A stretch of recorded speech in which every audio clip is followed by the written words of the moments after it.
Alhamdulillah kita bertemu kembali setelah sekian lama saya agak sibuk. Baru hari ini saya sambung kembali. Sederhana saja. Tujuan saya menyampaikan supaya kamu menjadi orang yang 5% dan tidak menjadi orang yang 95%. Apa maksudnya? Dari 100 orang yang ingin sukses, 90% gagal, hanya 5% yang berhasil.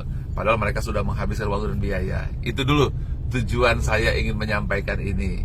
Nah sekarang sebelum saya mulai, tolong Anda add teman-teman Anda tag teman-teman Anda, khususnya kakak Anda, adik Anda, kalau Anda orang tua, anak Anda, atau kalau ada anak, orang tua Anda yang juga belum ngerti, guru-guru Anda supaya bisa paham. Karena banyak sekali orang yang gagal tapi tidak pernah tahu kenapa gagal. Ya, bahwa yang terjadi saat ini adalah otak kita, pikiran kita justru menarik kita. Kita ingin maju, otak kita malah menarik ke belakang. Kita ingin sukses, otak kita menarik untuk jatuh ke bawah. Nah karena itu kita harus tahu. Yang pertama saya evaluasi sedikit bahwa otak kita ini seperti komputer di mana Anda harus memprogram. Permasalahannya yang memprogram otak kita yaitu orang lain. Orang lain memprogram otak Anda. Anda kalah, Anda tidak bisa, Anda tidak berhasil. Nah, itu dulu. Kalau ini sudah Anda paham, maka kita akan bisa lanjutkan. Oke, yang kedua adalah respon kita yang senantiasa mengalah dan senantiasa memilih untuk kalah. Padahal kamu punya kebebasan untuk memilih menjadi pemenang. Masih ingat itu? Karena itu, pecat tuan kekalahan dalam dirimu dan menangkan tuan keberhasilan dalam pikiran kita. Itu yang kedua, masih ingat ya? Anda jangan lupa itu. Dan yang ketiga, Anda juga harus mampu untuk senantiasa memiliki sikap positif untuk yakin akan berhasil. Itu sudah saya sampaikan ya. Kalau itu sudah ada, berarti pohonnya akan tumbuh berkembang dan akan maju karena tanahnya subur dan dia mampu menerobos batu-batu karang yang menghalangi. Oke, kemudian Anda harus punya yang keempat, yaitu alasan bahwa Anda punya dorongan untuk sukses. Kalau Anda sudah punya dorongan itu, Anda punya alasan kuat dari hati yang membuat Anda tidak akan berhenti. Atau saya namakannya unstoppable, atau tidak bisa dihentikan. Nah berikutnya, saya akan sampaikan hari ini, saya sharing dulu bahwa terlalu banyak hal-hal yang kebetulan dan tidak kebetulan. Oke, saya akan sampaikan dua hal, yaitu apa kebetulan dan apa yang tidak kebetulan. Banyak sekali, sukses itu sungguhnya banyak hal yang seolah dia kebetulan ya, tetapi juga ada yang tidak kebetulan. Yang kebetulan faktor luar, yang tidak kebetulan pikiranmu sendiri. Coba ya, saya tanya kepada Anda, apa saja dalam hidupmu yang membuat kamu berhasil dan semua tidak kamu rencanakan, tiba-tiba dia datang sendiri kepadamu, ada nggak? Oke, sekarang saya sharing diri saya sendiri ya. Saya dulu seorang pedagang celana jeans dan sebelumnya dosen. Saya hanya melihat bahwa saya ingin sekali untuk menjadi pedagang celana jeans.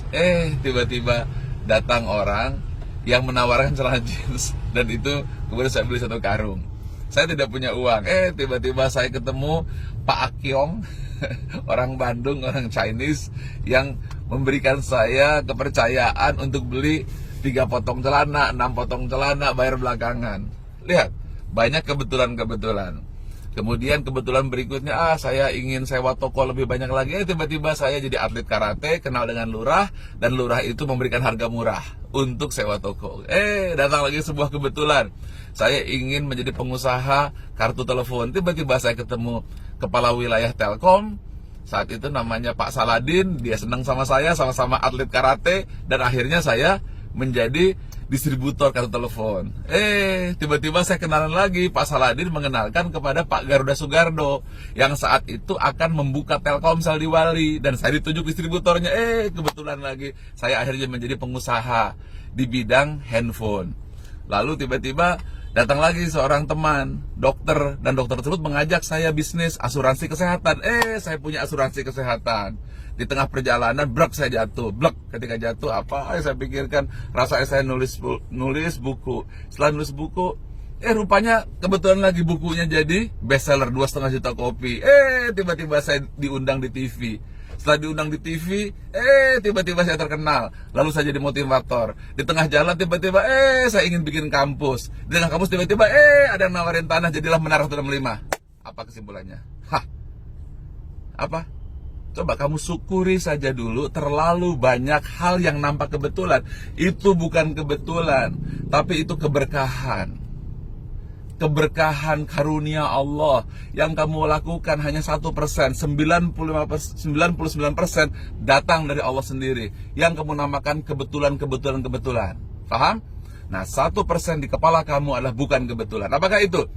Kamu harus mampu memainkan pikiranmu. Sukses hanyalah the game of mind, permainan pikiran. Saya dulu tidak mengerti apa yang dimaksudkan oleh Allah bahwa alam semesta telah ditundukkan untukmu. Rupanya teknik mendudukannya adalah mempergunakan pikiran positif, pikiran yang ikhlas, pikiran yang jelas akan tujuannya, maka dunia datang kepada kita. So, banyak-banyak bersyukur bahwa ternyata hidupmu penuh dengan tuntunan. Hidupmu ternyata penuh dengan bimbingan dan penuh dengan pertolongan. Hanya permasalahannya kenapa hidupmu banyak sial dan tidak banyak pertolongan dan banyak kekurangan? Karena pikiranmu yang penuh kekurangan. Karena pikiranmu yang tidak kamu program. Kita memprogram pikiran dengan kesalahan, kekalahan, pesimisme. Kita hanya terlalu yakin bahwa pikiran kita lah yang menentukan. Sehingga kita untuk minta pun kita takut. Untuk berpikir maupun takut. Ingin bangun menara mengatakan tidak mungkin. Ingin punya kampus itu mustahil. Untuk punya tours and travel janganlah bermimpi. Ingin punya rumah besar, itu tidak berhasil. Ingin punya mobil yang bagus, itu kan nggak mungkin berhasil. Akhirnya semua yang dipikirkan datang pada kamu dan hidupmu semakin susah dan semakin susah. Karena itu pecah, karena itu semuanya robah pikiranmu menjadi pikiran yang positif. Oke? Karena itu Anda yakinkan pikiran Anda, cita-cita Anda. Oke? Jadi dua hal. Satu kebetulan, satu tidak kebetulan. Apa yang tidak kebetulan? Yang tidak kebetulanlah kamu yang mengendalikan pikiranmu. Falhamaha fujuraha wa taqwaha qad aflaha man zakkaha wa qad khaba man dasaha. Allah mengilhamkan sukma kebaikan dan keburukan. Beruntung siapa yang mensucikannya, rugi siapa yang mengotorinya. Karena itu tanamlah cita-citamu, tanam impianmu. 3 kuncinya. Kamu minta, kamu yakin, dan kamu terima. Ulangi lagi. Kamu minta, kamu yakin, dan kamu terima. 3 hal itu datang padamu. Percaya saya bukan omdo. Kamu sudah lihat kan Menara 165 jadi. Kamu sudah lihat kan kampus ESQ Business School. Kamu juga sudah lihat kan ESQ. Mungkin terlalu kecil lah bagi kamu yang lebih kaya dari saya. Tapi izinkan saya berbagi sebagai seorang guru untuk berbagi kepada teman-teman saya supaya kamu menjadi 5% yang berhasil. Oke? Sekarang tolong tuliskan apa keinginanmu. Oke? Jangan pakai pikiranmu. Hanya apa keinginanmu. Sudah? Tuliskan. Jangan lupa supaya lengkap, supaya sempurna permintaannya, jangan kurang-kurang. Sebab ada yang minta kaya tapi rumahnya berantakan. Ada yang rumahnya sejahtera tapi ekonominya susah. Karena itu minta 7 hal. Pertama, minta supaya kamu punya kepastian pendapatan yang besar tetapi aman.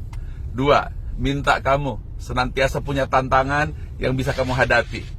3, mintalah kamu senantiasa punya eksis di masyarakat, eksis untuk memberikan kebaikan. 4, mintalah kamu supaya punya cinta dan hubungan baik kepada sesama. 5, mintalah kamu agar mampu senantiasa memberikan perkembangan dari hari ke hari. Hari kemarin hari ini lebih baik dari hari kemarin. 6, mintalah kamu untuk senantiasa memberi kontribusi. 7, mintalah kamu dekat kepada Allah sebagai Tuhanmu. 7 hal itu kamu minta, maka sempurna lingkaran kehidupanmu, seimbang, balance of life. Itu saja dari saya. Oke, ini pertemuan yang penting. Jangan sampai adikmu tidak tahu ini. Jangan sampai kakakmu tidak tahu ini. Jangan sampai sahabatmu tidak tahu ini. Jangan sampai orang tuamu tidak tahu. Anak-anakmu tidak tahu. Guru-gurumu harus tahu. Tolong Anda tag teman-teman Anda. Pastikan itu. Saya sampaikan dengan lillahi ta'ala. Supaya lahir bangsa yang besar. Lahir bangsa yang jaya dan keluargamu sejahtera, memberikan manfaat bersama. Cukup bagi saya melihat kamu sukses dan berhasil. Itu adalah bekal untuk saya nanti apabila saya kembali kepada Allah. Terima kasih. Salam sayang saya untukmu. Salam cinta saya untukmu. Saya ingin kamu sukses. Saya tidak tahu apakah saya akan melihat kamu sukses, tapi saya yakin percaya kalau kamu lakukan, kamu akan sukses. Apabila nanti kamu sukses, saya hanya minta bayaran.